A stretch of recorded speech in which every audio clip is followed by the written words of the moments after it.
오늘은 우리가 명품 그리스도인 두 번째 시간으로 그리스도인의 자유라는 제목으로 우리가 좀 말씀을 나누도록 하겠습니다.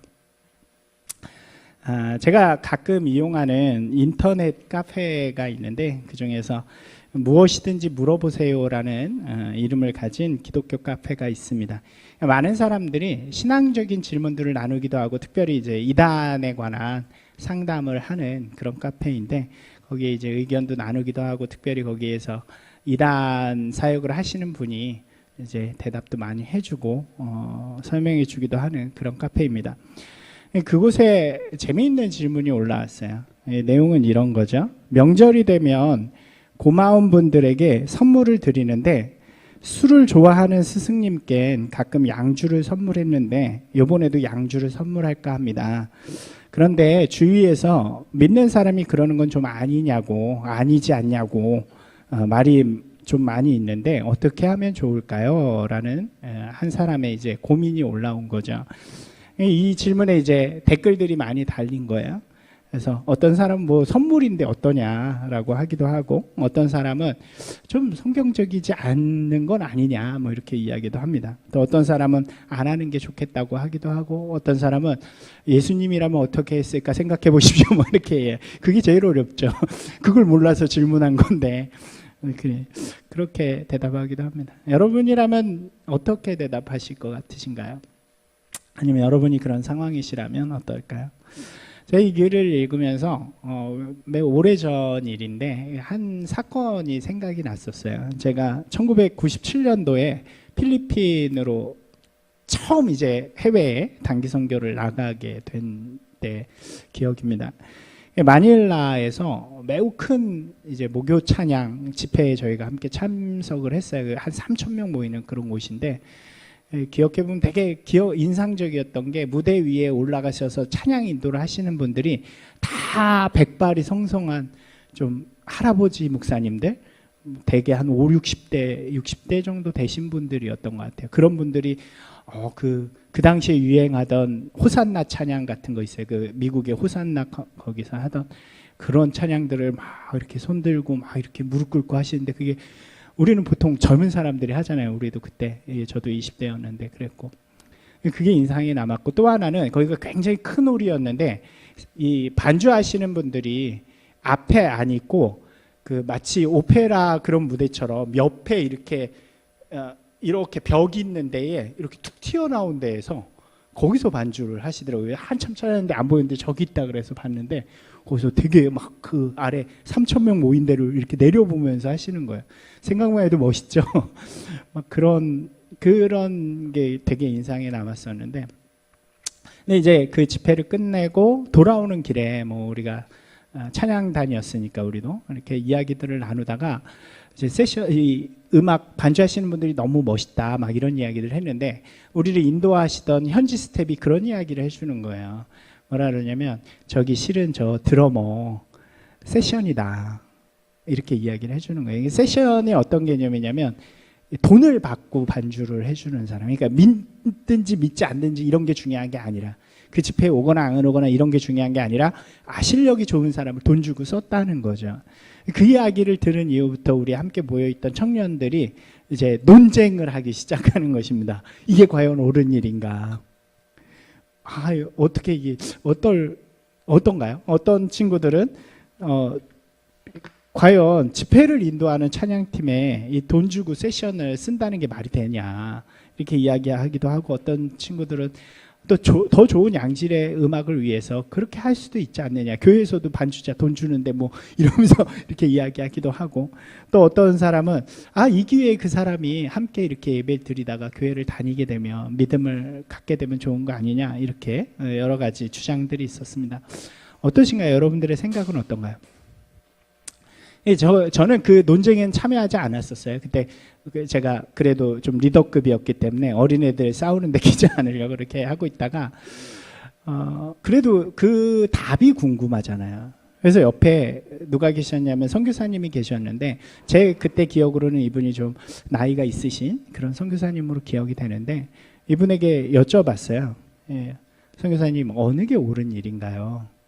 라고 물어봤더니 이 선교사님이 굉장히 엉뚱한 대답을 해주십니다. 뭐라 그랬냐면 그렇게 고민하는 일이 옳은 일입니다. 이렇게 이야기를 하시는 거예요. 무슨 선문답 같잖아요. 질문을 A냐 B냐 이야기했는데 이분이 그렇게 고민하는 당신들의 모습이 아름답습니다. 이렇게 이야기를 해주시는 거죠. 그때 굉장히 좀 이해가 안 갔는데 제가 목사가 되고 또 오랜 동안 이제 성경을 가르치고 하는 일을 하다 보니까 이 선교사님의 그 말의 의미를 이제는 조금 이해할 수 있을 것 같아요. 그리고 그게 옳았다는 생각을 저도 하게 됩니다.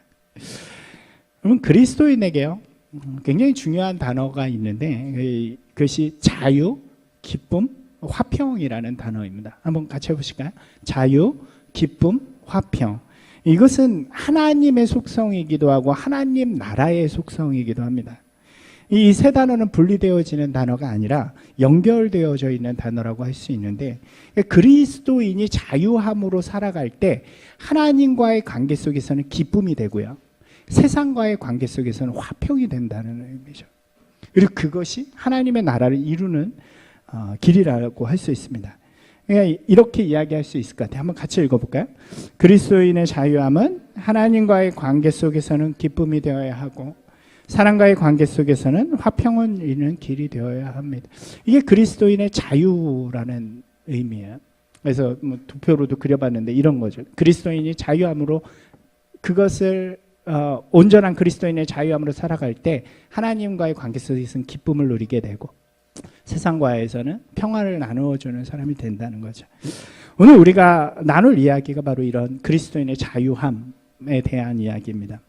우리가 명품 그리스도인을 이야기하고 있는데 우리가 명품으로 회복되어진다는 것은 우리 안에 이러한 그리스도인의 자유함이 회복되어졌음을 의미하는 것입니다. 오늘 요한복음 말씀에 보면요 예수님께서 이렇게 말씀하시죠. 같이 다시 한번 읽어볼까요? 진리를 알지니 진리가 너희를 자유롭게 하리라. 예수님이 우리를 자유롭게 하신다고 분명하게 이야기하세요. 우리가 질문할 수 있잖아요. 어떤 질문이 가능한가요? 내가 너희를 자유롭게 하리라. 그러면 제가 언제는 자유가 없었습니까? 제가 언제는 묶여 있었습니까? 매여 있었습니까? 이렇게 이야기할 수 있겠죠. 예수님 당시의 사람들도 그렇게 똑같이 질문을 하는 거예요. 같이 읽어볼까요? 그들이 대답하되 우리가 아브라함의 자손이라 남의 종이 된 적이 없거늘 어찌하여 우리가 자유롭게 되리라 하느냐 이렇게 이야기하죠. 근데 이 대답도 실은 틀린 거죠. 왜냐하면 이들은 지금 이렇게 로마의 종으로 살고 있고 어떻게 보면 또 그전에는 계속 우리가 본 것처럼 역사적으로 계속 종처럼 살아왔던 모습이 있죠.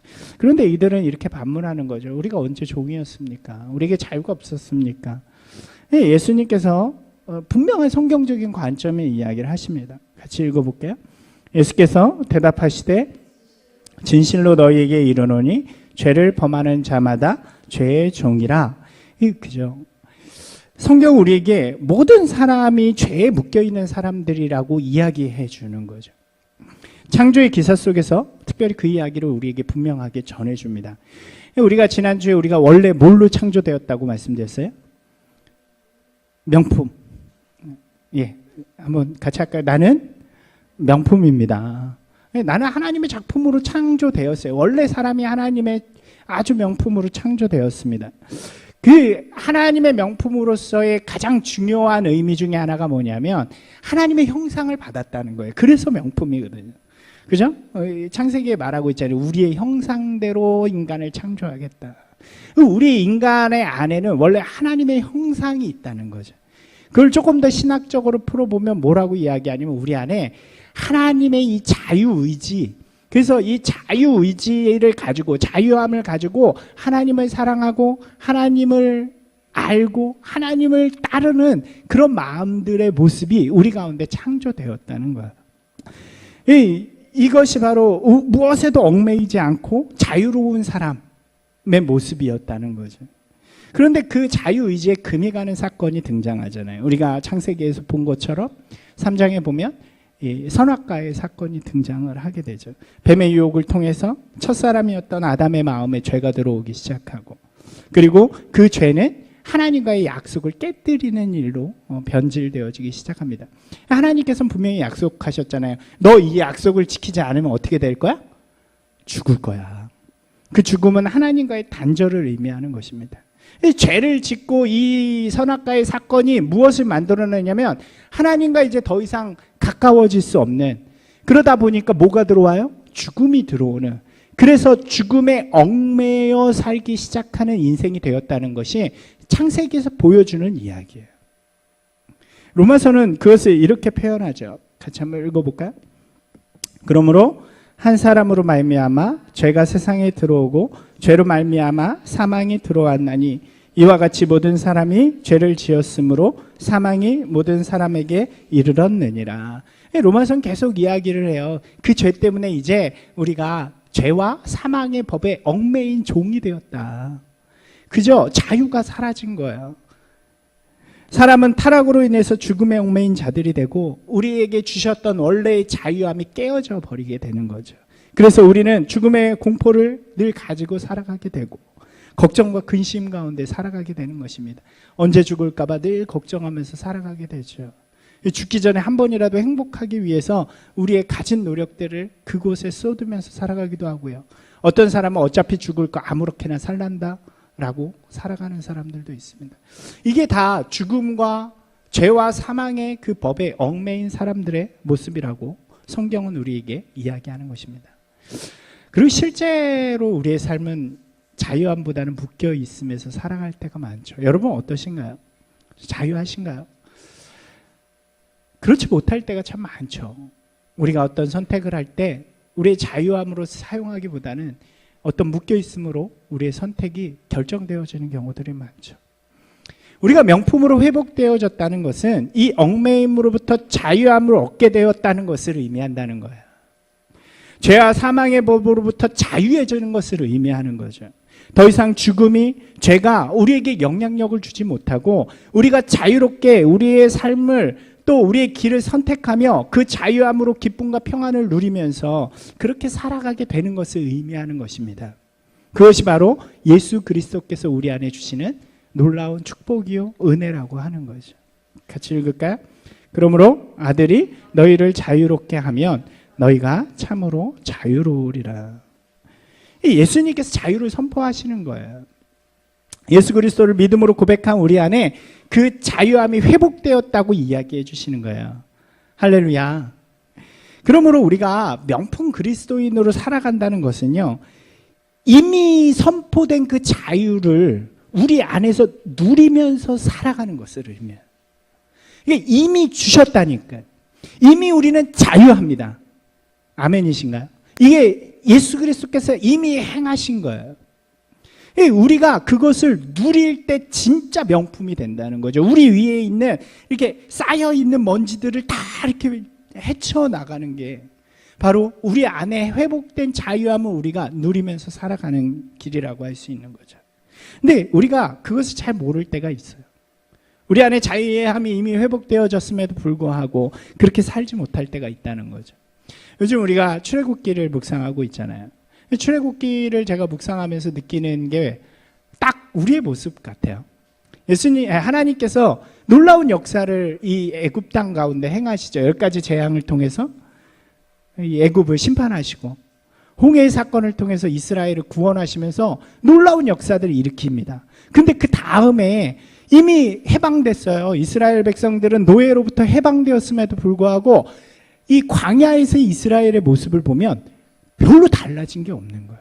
여전히 그들은 불평하고 수동적이고 누군가 해줘야 하고 조금만 뭐가 마음에 안 들면 그 자리에 주저앉아서 징징대고 전혀 자유함 속에서 하나님의 나라를 우리의 손으로 능동적으로 만들겠다라는 그런 모습이 없다는 거죠. 자유인의 모습이 없는 것입니다. 여러분 우리의 모습도 그럴 때가 있지 않나요? 아니 그렇지 않나요? 예수 그리스도로 말미암아 구원받고 죄와 사망으로 자유함을 얻었다는 것을 우리가 믿음으로 고백하잖아요. 하지만 실제 우리의 삶의 모습은 변함이 별로 없는 거죠. 세상과 구별됨이 별로 없는 거죠. 생각과 행동은 여전히 죄와 사망의 자리에서 묶여 있는 것처럼 그렇게 살아가고 있을 때가 참 많은 거죠. 그러니까 어떻게 돼요? 아까 말씀드렸던 기쁨과 화평, 평안이 우리 가운데 별로 없죠. 능력 있고 영향력 있는 그리스도인, 그런 모습들을 살아가지 못하는 것을 우리가 보게 됩니다. 우리가요, 그리스도인의 자유를 통해 우리의 삶 가운데 기쁨과 평안을 회복할 때 우리는 이 세상 속에서 정말 능력 있고 영향력 있는 명품으로서의 모습으로 살아갈 수 있다는 거죠. 우리가 여기서 말하는 자유가 무엇인가, 이것을 조금 생각해 볼 필요가 있죠. 자유, 그러면 가장 쉽게 우리가 이해하는 게 뭐냐면 얽매이지 않는 거예요. 한번 따라서 해볼까요? 무엇에도 얽매이지 않는 것. 어떤 것에 묶여져 있지 않은 상태를 자유라고 표현합니다. 사람들이 가끔 자유와 방종을 좀 헷갈려 하긴 하죠. 내 마음대로 내가 원하는 대로 그냥 아무렇게나 하는 게 자유의 의미가 아닙니다. 그것은 그냥 방종, 막 사는 것을 의미하는 거고요. 진정한 자유는 무엇에도 묶여져 있지 않은 것. 그래서 내가 내 선택을 올바르게, 내가 생각하는 것, 내가 선하게 생각하는 것을 선택할 수 있는 능력을 이야기하는 거죠. 얽매이지 않는다는 것은 무엇을 선택할 수 있는 권리가 있다는 것을 의미합니다.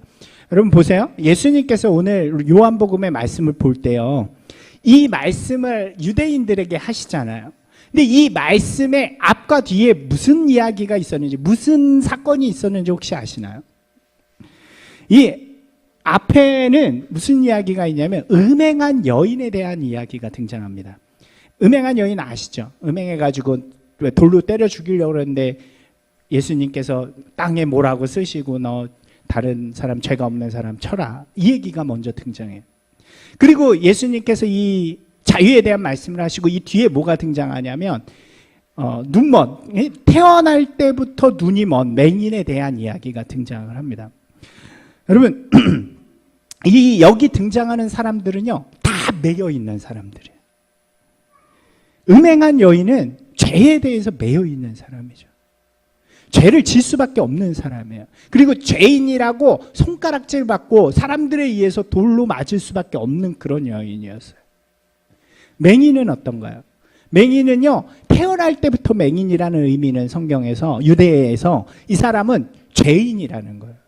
부모가 죄를 졌든지 아니면 이 사람이 아예 날 때부터 무슨 죄를 졌든지 해가지고 이 사람은 유대인으로서의 자격이 없는 사람이에요. 사람들한테 인정받지 못하고 무시받는 그런 사람이었어요. 묶여있는 사람들이죠. 그래서 그리고 이들을 대하는, 이들을 정죄하는 유대인들도 묶여있는 사람들이죠. 이 사람들은 뭐에 묶여있나요? 율법이라는 조문에 묶여있죠. 그래서 가늠한 여자는 죽여야 되는 거고, 이 태어날 때부터 맹인인 사람은 무시해야 되는 것이 이 유대인들의 결정이었어요. 결정이 없어요. 자기의 힘이 없어요. 자기의 어떤 결정권이 없어요. 다 매여 있는 사람들이에요. 그들은 용서할 수도 없고 사랑할 수도 없고 도와줄 수도 없는 사람들이었어요. 그래서 자유가 없는 사람들이었어요. 여러분 이들은요 사랑할 수 없습니다. 이들은 용서할 수 없어요. 이들은 나눌 수 없고 도울 수 없고 섬길 수 없습니다. 이들은 할 수 없는 사람들이었어요. 그래서 묶여있는 사람들인 거죠. 그런데 예수님께서 이들을 찾아가시는 거예요. 여인을 찾아가세요. 그리고 이 여인을 정죄로부터 자유하게 하세요. 그리고 이 여인에게 이렇게 말씀하세요. 너는 이렇게 살지 않을 수 있어. 이 여인은 이때까지 자신이 그렇게 살지 않을 수 없다고 생각한 거예요. 근데 예수님께서 가셔서 말씀해 주시는 거예요. 너는 이렇게 살지 않을 수 있어. 그러니까 이제 아무도 널 정죄하지 않으니까 이제 이렇게 살지 마. 너의 결정으로 이렇게 안 살려고 해요. 할 수 없다고 말하는 세상에 대하여 할 수 있다라고 해주시는 거예요. 맹인이에요. 맹인은 볼 수 없어요. 볼 수 없으니까 길을 알 수도 없어요. 근데 예수님께서 그에게 나타나세요. 그리고 그의 눈을 고쳐주세요. 그리고 말씀하세요. 넌 이제 볼 수 있어. 넌 이제 내 길을 따를 수 있어. 그리고 이 맹인은 자신의 의지로 결정하기 시작해요. 나는 예수님을 따르는 사람이 되겠다. 유대인들에게도 동일하게 말씀하시죠. 너희 조문에 얽매이지 마. 너희는 자유한 사람들이야. 자유가, 너희가 내 말 안에 거하면 너희가 자유함을 얻을 거야. 그 자유함으로 정말 하나님이 원하시는 것이 무엇인지 그 길을 선택하는 사람들이 되어라.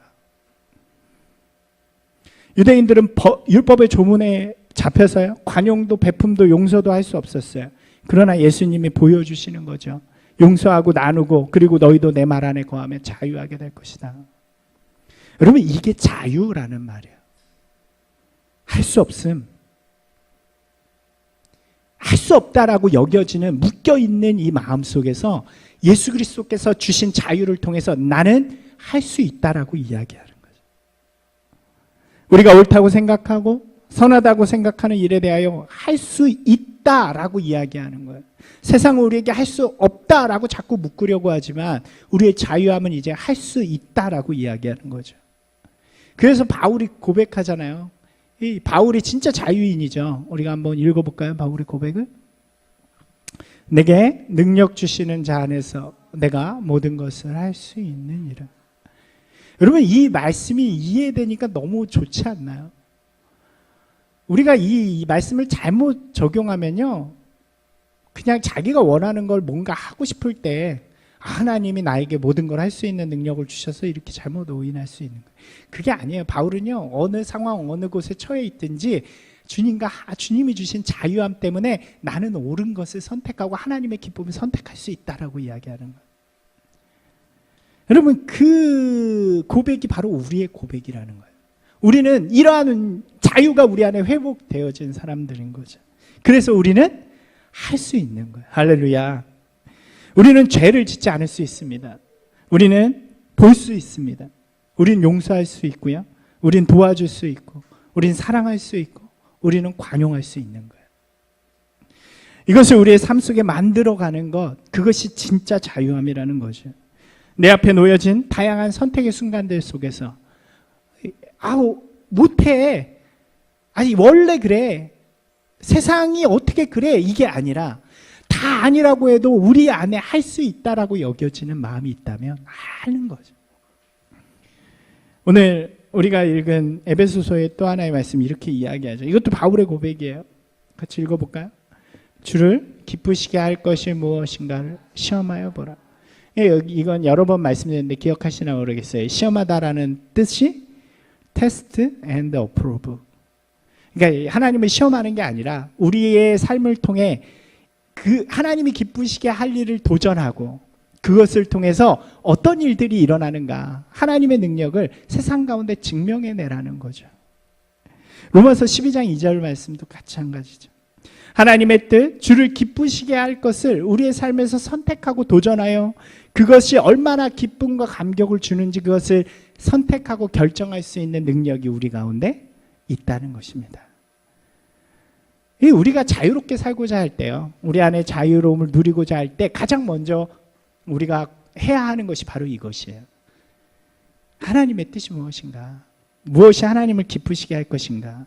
이 고민이 아름답다는 거예요. 여기에 선교사님의 답이 이제 이해가 되는 거죠. 이해가 되시나요? 그러니까 어느 것도 해도 상관없어요.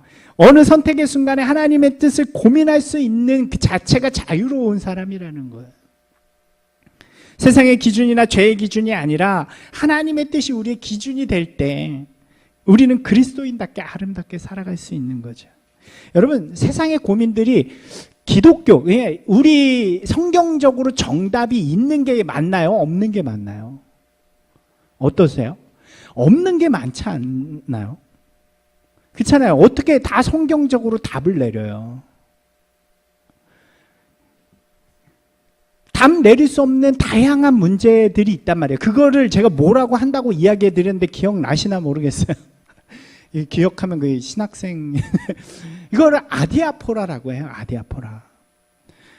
명확하게 답이 없는데 우리의 삶에 늘 찾아오는 문제들, 술의 문제들, 뭐 담배의 문제나 뭐 시험 때문에 주일날 빠지냐 안 빠지냐 뭐 이런 문제들.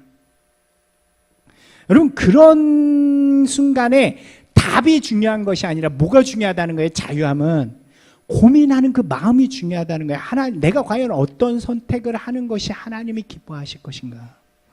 그 고민이 우리 안에 있다면 어떤 선택을 하더라도 하나님께서는 그 선택을 함께 하시는 거예요. 제가요, 예전에 고3 학생이 저한테 상담을 요청한 적이 있었어요. 그 친구의 고민은 뭐였냐면 과를 결정해야 되는 거였죠. 근데 이 친구가 공부를 좀 잘했어요. 가고 싶은 데가 두 군데인데 하나는 뭐냐면 의대, 다른 하나는 수의대. 좀 차이가 나나요? 근데 이 친구가 왜 그러냐면 자기는 누군가를 고치는 게 너무 좋대요. 하나님 앞에도 그렇게 기도를 했대요. 하나님을 고치는 거, 하나님이 주신 그 능력으로 무엇인가 누군가나 아니면 동물이나 이런 걸 고치는 삶을 살아가고 싶다. 근데 어느 걸 하면 좋겠는가를 묻는 거죠. 제가 진학 상담가도 아닌데 저한테 그런 질문을 해서 그래서 그 친구하고 이야기를 나누면서 무엇 때문에 이 두 가지를 고민하나 뭐 이런 이야기들을 나누었어요. 그리고 마지막에 그 친구한테 어느 길을 선택하든지 하나님의 뜻이 이 길에 있고 이 길에 있고 이런 것이 아니다. 네 마음이 하나님을 기쁘시게 할 것이 어느 길에서든지 하나님을 기쁘시게 하려는 마음이 그 안에 있다면, 그리고 그것을 계속해서 가져간다면 하나님께서는 네가 선택한 그 길에 함께 하실 거다. 그 다음은 뭐를 고려해요? 그 다음에는 뭐 사회적 상황이나 뭐 이런 것들을 고려하면 되는 거죠. 결국 이 친구는 의대를 결정하고 지금 아마 거의 그 본과 넘어가지 않았나 싶어요. 이 친구의 마음이 너무 좋은 거죠. 이 친구의 고백이 그거잖아요. 어떻게 하면 제가 돈을 더 많이 버는 곳으로 갈 수 있을까요? 제가 의대 가면 힘들지만 좀 돈을 많이 벌 것 같고 수의대 가면 좀 덜 힘들고 안정적일 것 같은데 어느 길 갈까? 이게 아니었단 말이에요. 저한테 물은 정확한 질문은 이거였어요. 목사님, 어느 게 하나님의 뜻일까요? 저는 그 마음이 너무 아름다운 거예요. 그 친구가 의대를 가든 수의대를 가든 그 마음을 가지고 있는 한 하나님께서는 그 삶을 기쁘게 받아주신다는 거죠. 여러분, 그리스도인의 자유함은요, 결과가 아니에요. 그리스도인의 자유함은 선택할 수 있는 과정이고 하나님께서 결과는 책임져 주시는 거죠. 처음으로 다시 돌아가 볼까요? 두 가지 질문이 있었잖아요. 먼저 드러머가 세션이 돼도 되는가? 여러분, 돼도 되나요? 안 되나요? 되면 어떻고 안 되면 어떻겠어요? 그거를 결정하는 그 사람들의 마음이 이 사람을 통해서 정말 하나님의 그 아름다운 마음이 됐으면 좋겠다. 혹은 그건 하나님의 뜻이 아닌 것 같으니까 하지 말아야 되겠다. 그걸 결정하는 그 사람들의 마음이 만약 하나님의 뜻에 닿아 있다면 하나님께서 믿지 않는 자를 들어서 믿는 자들을 더 회복시키시고 또 그들을 통해서 다시 믿지 않는 자를 회복시키실 것입니다. 술 문제도 이야기해 볼까요? 선물을 해야 되나요? 말아야 되나요? 상관없죠. 이렇게 고민하는 자체가 아름다운 거예요. 그러면 이 인생은 어떤 문제를 만나든지 고민할 수 있겠죠. 물론 명확한 답이 있는 거 있습니다. 제가 사람을 죽여야 될까요? 말아야 될까요? 이런 문제들은 명확하죠. 그러나 명확하지 않은 그런 질문들 속에서 우리의 마음이, 우리의 시선이, 우리의 결정의 그 순간이 하나님께 닿아 있다면, 하나님의 뜻을 바라보고 있다면, 또 하나님을 기쁘시게 하는 일이라면 그것이 하나님께서 우리 안에 아름다운 일들, 또 아름다운 역사들로 만들어 주실 것입니다. 명백한 문제들은 쉬워요. 쉬운 일도 물론 잘못 결정하는 사람들이 있죠. 쉬운 것을 쉽게 결정하는 게 용기입니다. 하지만 아리송한 문제들 속에서 우리의 방향과 기준이 주님의 뜻이 되기를 소망합니다. 우리가 좀 그 자유로움을 우리 가운데 사용할 수 있는 원리들을 몇 가지만 나누고 오늘 말씀을 좀 정리하도록 하겠습니다. 우리가 자유함을 우리 안에서 누릴 수 있는 가장 중요한, 우리가 하나님의 뜻을 분별할 때 가장 중요한 것은 사랑하는 것으로부터 시작된다는 거죠. 한번 같이 읽어볼까요? 사랑하는 것이 시작입니다. 우리의 삶의 선택의 순간이 있을 때 그 기준이 뭐가 돼야 되냐면 성경은 우리에게 분명하게 이야기해 주세요. 하나님을 사랑하는 것, 그리고 이웃을 사랑하는 거. 그러니까 어떤 애 기준이 딱 될 때, 헷갈릴 때는 과연 내 마음속에서 정말 하나님 앞에 사랑하는 것, 세상을 사랑하는 것인가, 아니면 그냥 나를 위해서 하는 것인가를 바라보면 조금은 쉬울 수 있겠죠. 이 헷갈릴 때가 있어요. 근데 그 헷갈림도 결국은 나의 욕심일 때가 있거든요. 그때는 좀 한 발자국은 떨어져서 과연 진짜 내 사랑이 어디를 향하고 있는가를 볼 필요가 있죠. 사랑에서 출발하는 게 제일 중요하다는 것이고요. 두 번째로는 고민만 하지 말고 도전하라는 거예요. 너무 고민해요. 막 고민하다가 시기를 놓칠 때가 많습니다. 실제로 해보는 게 좋죠. 용서해보고, 그죠? 나누어 보고, 우리가 할 수 있는 분명한 뜻에 도전할 때 하나님께서는 그 도전을 통해서 우리의 자유함을 확장시켜 주시는 거예요. 때로는 실패할 때도 있습니다. 때로는 낭망할 때도 있어요. 그러나 그러한 도전들을 통해서 주님께서 함께 하시고 우리의 자유함의 선택이 반드시 성공만 하는 게 자유함은 아니잖아요. 우리의 자유함이 자꾸 우리의 성숙도에 따라 자라날 수 있는 거죠. 여러분 실패를 두려워하지 말고 여러분 마음 가운데 있는 자유함을 분명하게 도전하는 그런 분들이 되시기 바랍니다. 세 번째는요, 서로에게 관용을 베풀어. 이 중요해요. 다른 사람의 자유함이 때론 나의 불편함이 될 때가 있잖아요. 그렇지 않나요? 성경에도 그런 이야기가 많이 등장합니다. 그래서 바울은 그것을 강한 자와 약한 자라는 말로 표현을 많이 하죠. 나하고 맞지 않을 때 그때가 있는데 그때 관용을 베푸는 사람이 되어야 내 자유가 성숙해진다는 거예요. 그죠? 나와 다른 기준을 갖고 있는 사람에 대해서 존중해 주는, 왜? 그 사람에게도 자유함이 있으니까요. 내가 세운 자유함의 기준이 다른 사람의 묶임이 돼서는 안 돼요.